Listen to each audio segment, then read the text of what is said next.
Rasanya sangat senang. Semakin banyak orang yang sadar kalau berkata tidak bukan sesuatu yang buruk. Soalnya ketika terbiasa mengiyakan perkataan atau kemauan orang lain, kita bisa menjadi people pleaser yang selalu ingin menyenangkan orang di sekitar sampai lupa caranya menyayangi diri sendiri. Padahal menolak permintaan orang lain tidak membuat kita tampak jahat. Justru sebaliknya, kita sedang memberi batasan yang sehat untuk orang lain dan diri sendiri. Sayangnya di tengah maraknya edukasi tentang berani berkata tidak, ada satu hal penting yang sering kali luput dibicarakan, yakni bersikap tegas tanpa berkata kasar. Kita memang perlu mengungkapkan penolakan dengan tegas dan jelas. Tapi bukan berarti ini kartu as bagi kita untuk bersikap seenaknya tanpa memedulikan perasaan orang lain. Kita tetap punya tanggung jawab untuk bersikap baik saat mengungkapkan apa yang kita inginkan atau kita butuhkan. Sementara itu, mengutarakannya dengan kata kasar malah menambah runyam hubungan. Bukannya keharmonisan yang tercipta, justru hubungan bisa hancur dalam sekejap mata.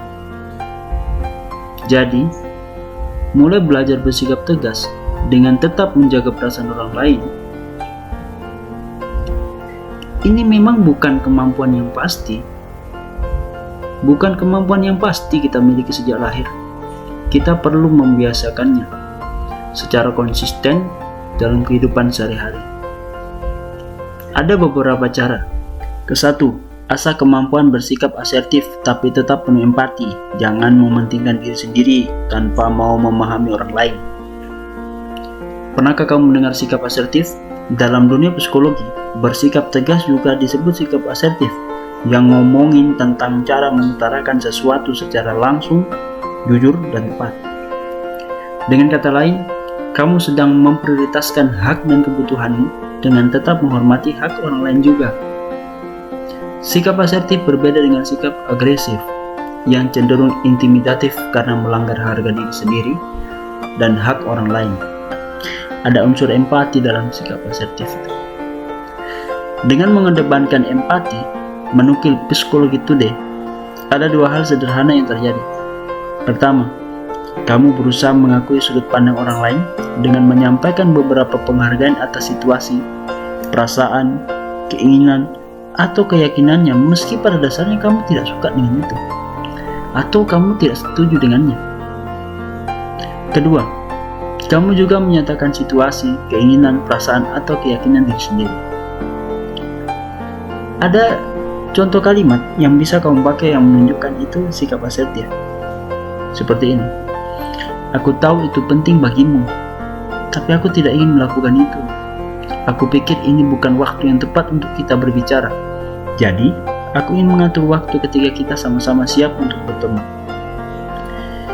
Ingat, pemilihan kata untuk menunjukkan sikap tegas yang tepat akan menumbuhkan kedekatan, rasa hormat, sekaligus kehangatan sehingga hubungan apapun tetap terjalin dengan baik.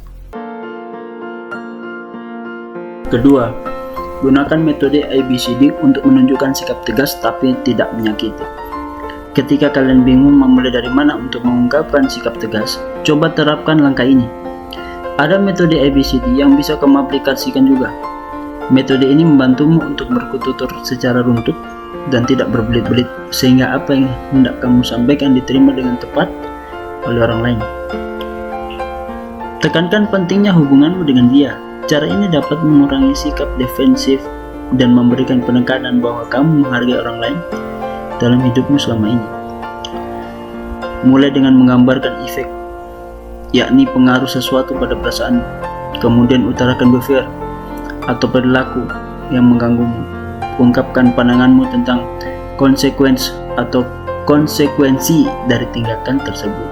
Terakhir, jelaskan apa yang kamu butuhkan dan inginkan dari deskripsi.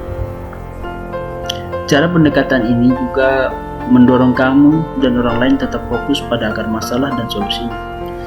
Alih-alih terjebak dalam urutan masalah yang ada, kalian saling berusaha untuk memahami batasan dan kemampuan masing-masing.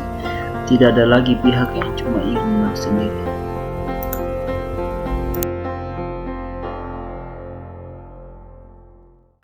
Ketiga, tunjukkan penolakan yang sifatnya positif.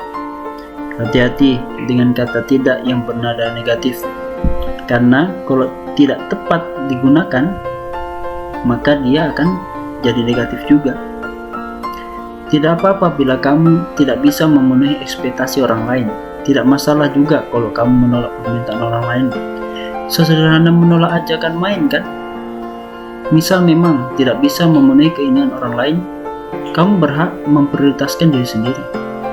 Meskipun begitu, memberikan penolakan tidak bisa diucapkan dengan asal. Ada aturannya, supaya penolakanmu tidak bernada negatif. Ungkapkan dengan perasaan empati. Iringi penolakan dengan penjelasan tentang prioritas dan alasanmu tidak bisa memenuhi permintaan orang lain. Jangan lupa tunjukkan penghargaan atas permintaanmu. Ada contoh kalimat yang minim kata-kata negatif. Terima kasih atas ajakanmu.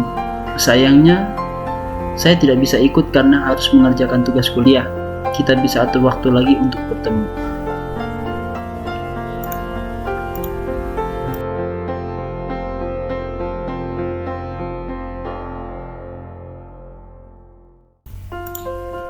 Keempat, buka obrolan dengan sikap yang lembut dan penuh pengertian.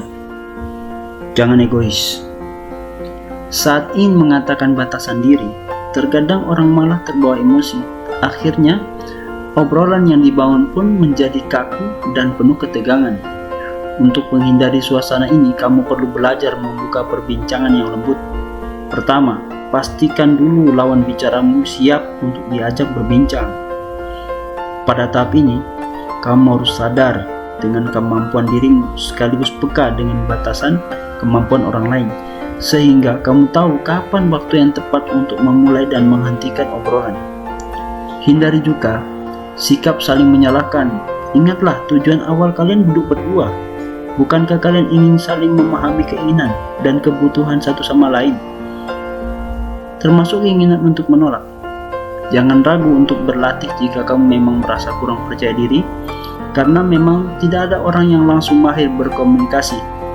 Semakin familiar dengan beragam situasi, kamu makin lihai menghadapi orang lain, bahkan tidak sungkan untuk mengatakan penolakan dengan tegas.